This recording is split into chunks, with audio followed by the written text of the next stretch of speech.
I am sick of weaklings. Come! Aha! You're mine! Ha!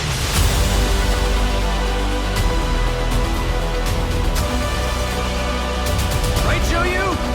Yes.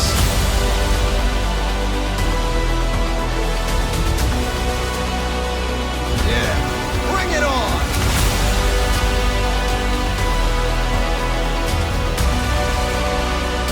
Let's build a new world together.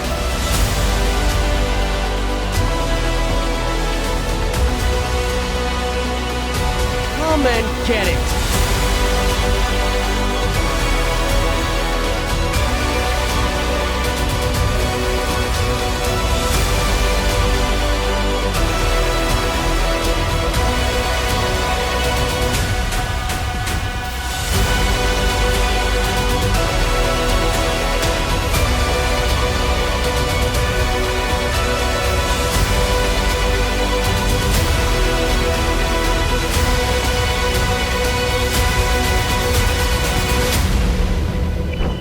What do you say you and I create a new empire, Shoyu?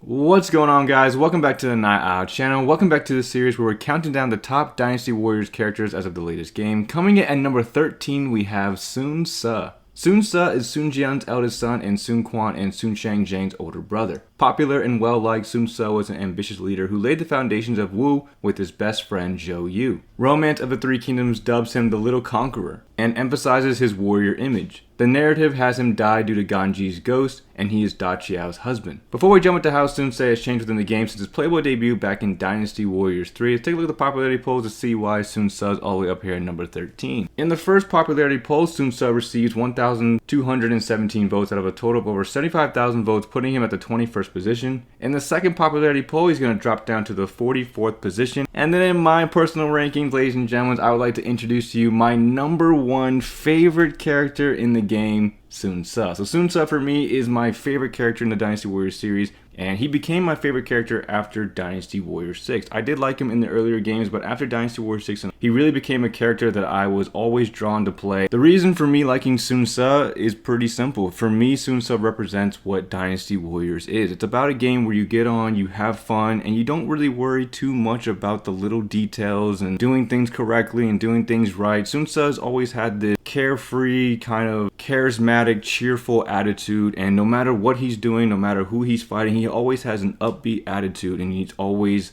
looking ahead for the next challenge. And for me personally, that really draws me to him as a character, because when I get on to play Dynasty Warriors, I'm playing to have fun. I'm not playing this game to take it too seriously. I'm here to enjoy the story and just to have a really good time with the game. And for me, Sun Ce represents that in Dynasty Warriors because, like I said, he's always looking to have a good time, no matter if he's fighting someone, no matter if he's got a deficit, no matter if he's got to deal with some obstacle to overcome. He's always very optimistic about his situation, and he's always looking for the best thing to move forward. And for me personally, he will always be my number one favorite character if he maintains that personality. And then, of course, his weapon style with the tonfas, which we'll talk a little bit more about towards his weapon style section, is a very unique style. He's one of the only characters that has a style like this in the game, and that just added to the character's really free-flowing, relaxed persona that Sun Ce is really known for. But with that being said, before we dive a little bit deeper into Sun Ce and how he's changed within the game, let's talk a little bit more about Sun Ce for people who don't know. So like I said, Sun Ce was an energetic, outgoing, brash, and informal leader. He is charismatic and well liked by his troops and his family. He often does whatever he likes on whim with a macho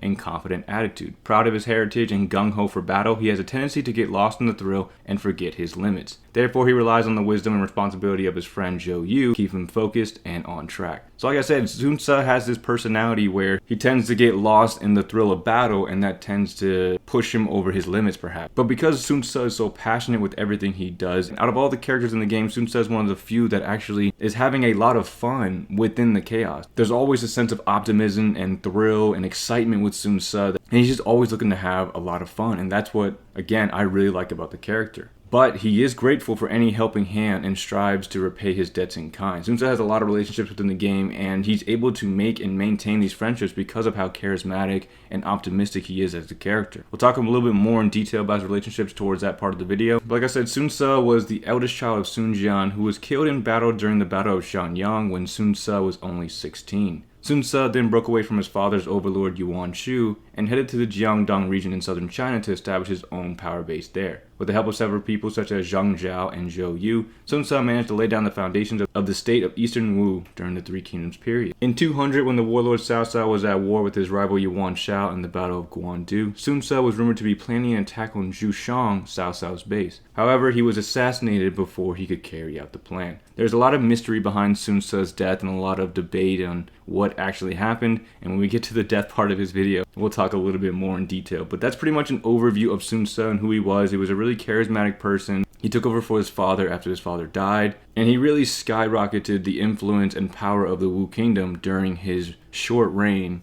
as the leader. With that being said, we're going to go ahead and jump into how Sun Tzu has changed in the series. We have a lot to talk about with Sun Tzu, and a lot of little details I want to get in about the character. So we're going to go ahead and start off with Sun Tzu's appearance. So Sun Tzu's appearance within the game remains relatively the same. Again, for me personally, the character became my favorite character after Dynasty Warriors 6. Playing through Zhou Yu's Musou mode and seeing him develop that relationship with Sun Tzu, and just seeing Sun Tzu's personality really be developed and brought out within the later game is really what drew me to liking Sun Tzu as my favorite character within the game. But his appearance within most of the games is pretty good. Honestly, I think I like him the most in Dynasty Warriors 6. I played Dynasty Warriors 6 a lot as a kid. I think personally for me, I really liked him in Dynasty Warriors 6. I think Dynasty Warriors 8 and Dynasty Warriors 5 was really cool too. Dynasty Warriors 9 is not bad. Like, I like him with the long hair as well. But I didn't really mind the way he looked in Dynasty Warriors 6. I thought he looked really, really cool. And I can't really complain about the way Sun Tzu looks at all. Now, moving on to his weapon style, probably one of my most favorite parts of the character because he has one of the most unique weapons in the game, which is the tonfas. So the tonfas was a very unique weapon because nobody else in the Dynasty Warriors series has a weapon nearly as close to this weapon. It's super unique, and it was a super fun playstyle to play with. I really love that Sun Tzu incorporated a lot of like punching within his moveset. The punching with his moveset is just so addicting to play with. Like Dynasty Warriors 8, his EX attack was preceded by a flurry of punches, and then he sidekicks through the people, which was really cool to see. That was an original moveset that they had in the earlier games, and it was always a fun weapon style to use. I just love the punching that he always had within his weapon style. It's really cool to see that, you know, martial artist style that Sun Tzu really embodied. And with the tonfas, Sun Tzu just really stood out as a character. He was always bouncing on his feet, getting ready to attack. You know, he looked like a martial artist getting ready to fight every time he had his tonfas on. It just really went with the character. It flowed in with his personality. In Dynasty Warriors 6 and 9, he gets two different weapons though. He gets a spear in Dynasty Warriors 6. So the spear for him was actually a pretty fitting weapon. I didn't really mind his weapon style in Dynasty Warriors 6. It was a pretty good weapon style. Even though it was cloned with a bunch of other people, I actually liked it for Sun Tzu. They gave him that weapon again.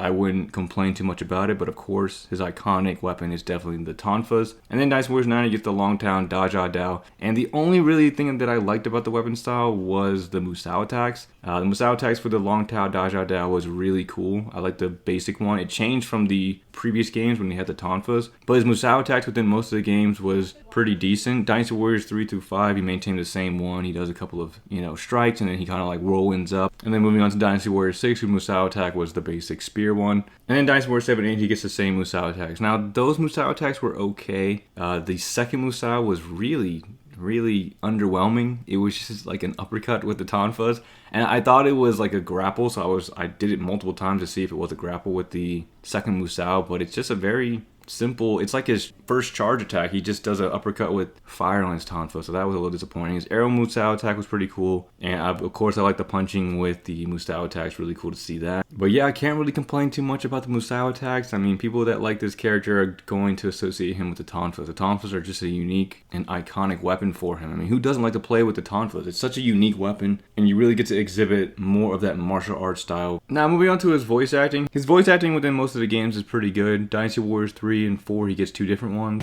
Zhou Yu, why are you here? Oh, you want to fight? No problem.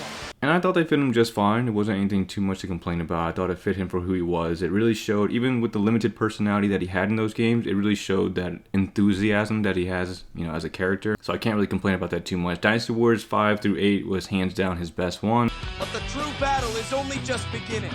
We will fight and we will win! And that's maybe just because the character during those games was able to develop more personality-wise. And the voice actor did a really good job of emphasizing who Sensei was. And in Dynasty Warriors 9, it was good. Listen, let's call it a day. Then tomorrow, I want to hear everyone's thoughts on this. I think it was good. It wasn't as good as the previous game, but it was good.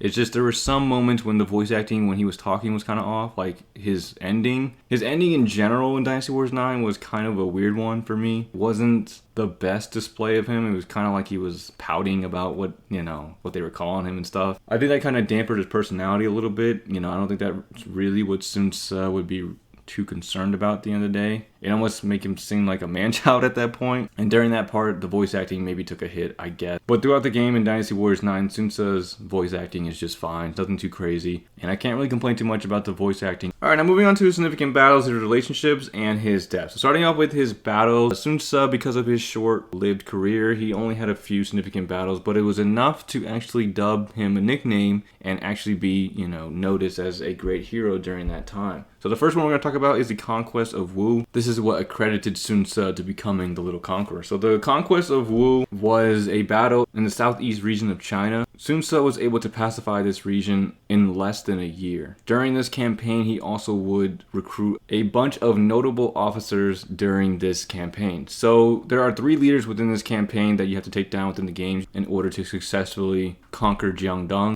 So the 3 leaders is Wang Lang, Yang Baihu, and Liu Yao. So within the games, the stage has these 3 people in the same stage, so you can, do it all at once. So this is a very important battle for Sensei because, again, this is when he establishes pretty much the kingdom of Wu. After he takes all 3 of the commanderies of the regions, he recruits a lot of talented people during this time, including Zhou Tai, Jiang Qin, Zhang Zhao, and even Taishi Si. So once Sensei defeats all the regional warlords and establishes his kingdom, other warlords started to take notice of how prominent Sensei was as a warlord and how fast he was able to pacify this region. Now moving on to his campaign against Yuan Shu. Yuan Shu would briefly declare himself the emperor. And in the game, Sensei allies himself with usually Cao Cao and Liu Bei in order to take down Yuan Shu. It was a pretty quick battle and it was significant to Sensei because after Yuan Shao had passed, Sensei went back to where Yuan Shu's forces were and recruited all of his former troops, significantly increasing his force's power, which would then set him up for attacking Zhushang. Now, within the games that have the hypothetical situations, if Sensei is able to live past his death, the Battle of Zhushang usually occurs, where he lives and they take over Zhushang, kill Cao Cao, and unify China under Sensei. But within history and the historical routes within the games,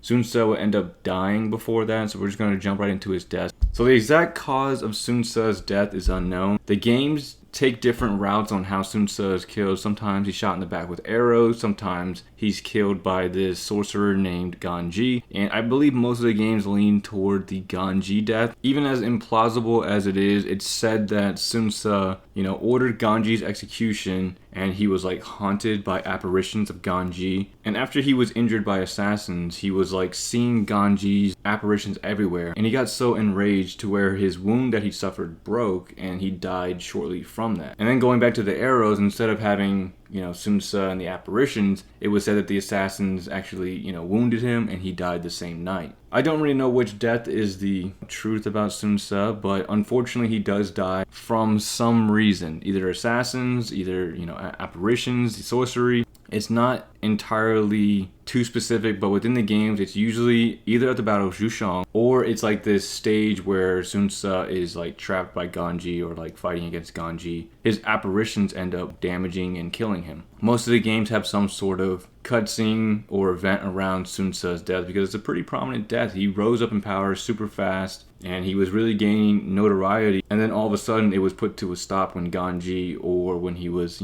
killed at Zhushang. Either way, Sensei ends up dying really, really early, and then after he passes away, Sun Quan ends up taking over. It was really unfortunate to see the way he died so early, but I did like the hypotheticals to see what would have happened if he ended up surviving. Now moving on to the last part of the video, we have his relationships. Now within the game, he has quite a bit of significant relationships, and then he has a couple minor ones. So we'll start off with his more significant ones, and we'll start off with Zhou Yu and his family. So his relationship with Zhou Yu, he's probably the most significant relationship that he has within the game. And the only reason I say that is because, of course, he's really close to his family, but him and Zhou Yu have a bond of not only brotherhood and friendship, but ruler and strategist. They have a multitude of relationships within each other, and Sun Ce really relies on Zhou Yu when he's on the battlefield, when they're planning, conversing with each other. Sun Ce really relies on Zhou Yu and really respects him as a comrade. And you can really see that these two are really inseparable when it comes to, either Sun Ce or Zhou Yu's story. And they become super, super close, pretty much brothers up until Sun Ce's death. So I would say just because of how reliant Sun Ce was on Zhou Yu and how close they were, and even them marrying, the Chow sisters, they both married one of the Chow sisters. Very close friendship with each other. And Zhou Yu was always there to keep him focused and make sure that he was okay and on track. And again, I think Sun Ce really admired that and was really grateful for him and wanted to strive to repay the debt that he believed he owed Zhou Yu. Because without Zhou Yu, I don't think Sun Ce would have gotten as far as he did. Again, I really love his personality and his energetic, going out to do what he can, doing the best he can as a leader. But having Zhou Yu there to guide him is really, I believe, what helped him get to where he was as a conqueror. Now moving on to his family relationships, we have Sun Quan, Sun Shangjiang, and Sun Jian. Very close relationship with his family because he's very prideful of his family. They're all the tigers, young tigers, and son of the tiger of Jiangdong. He takes pride in that.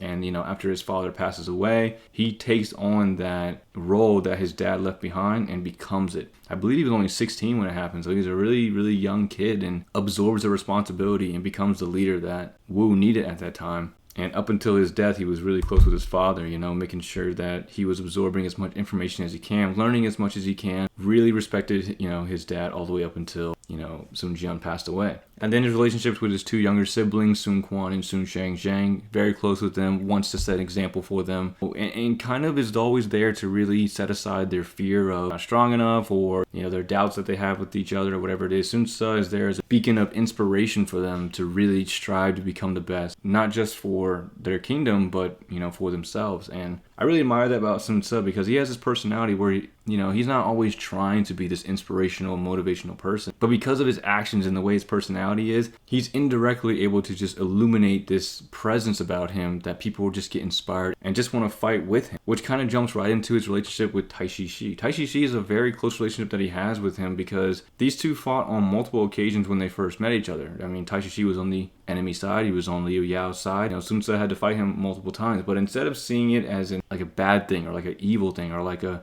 oh, I'm going to kill you kind of thing, it was like he was excited about the fact of fighting someone fair and square, someone honorable, someone, let's just one-on-one, me and you, and whoever wins, wins. And it was, like a gentleman's agreement. It was just really cool to see that after, of course, Sun Ce winning and beating, Liu Yao and the warlords of that region, he was able to acquire the services of Tai Shi. Tai Shi was impressed with Sun Ce and just of the character that he is, and he really grew a deep bond for this person because of what he saw in him as a character. And I always enjoy seeing their interactions within the game. So moving on to his last few relationships, the next one he's going to have, very significant, is obviously with his wife, Da Qiao. So Da Qiao and Sun Ce, they're very, very close because they're married, they're husband and wife. And throughout most of the games, you can see Sun Ce becoming a very protective person of her, making sure she's safe. I really like the relationship that they have because it's a very supporting, loving relationship. And it's really cool to see that within the games, not even in just the later games, but even in the earlier games on Da Qiao's story and,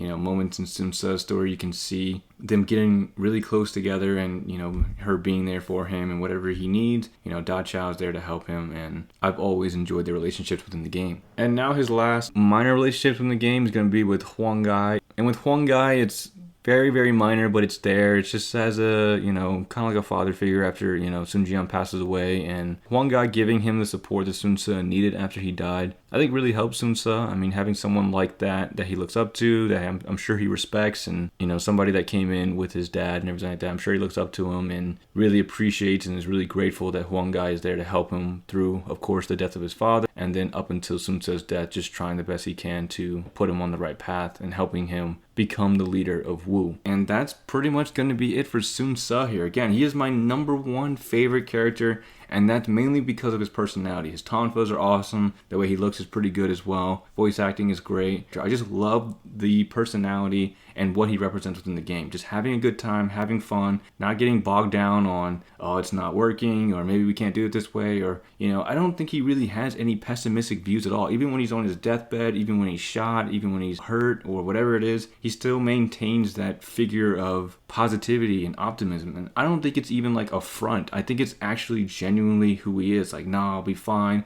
I'll be up in no time. You know, he got the better of me or whatever it was, and I'm going to go back and challenge him again. I'm going to get the better of him next time. It seems very genuine. He's genuinely trying to have a good time. And even in the midst of the chaos and, you know, sadness and deaths and all that, he's finding a way to maintain his personality. Nothing has really been able to break him and break that character of his, and that's what I've really liked about the character. He represents to me what Dynasty Warriors is about, and it's just about having fun, having a good time, charging ahead, and whatever happens ends up happening. But that's all I have for Sun Ce here, guys. Hope you guys enjoyed the video. Let me know what you guys think about him down below. Do you guys like him? Do you guys not like him? What do you guys think about him? If I missed anything, feel free to let me know down below. But that's all I have, guys. If you guys enjoyed it, definitely appreciate a like, comment, or subscribe, and I'll see you guys in the next video. Thanks for watching, everyone.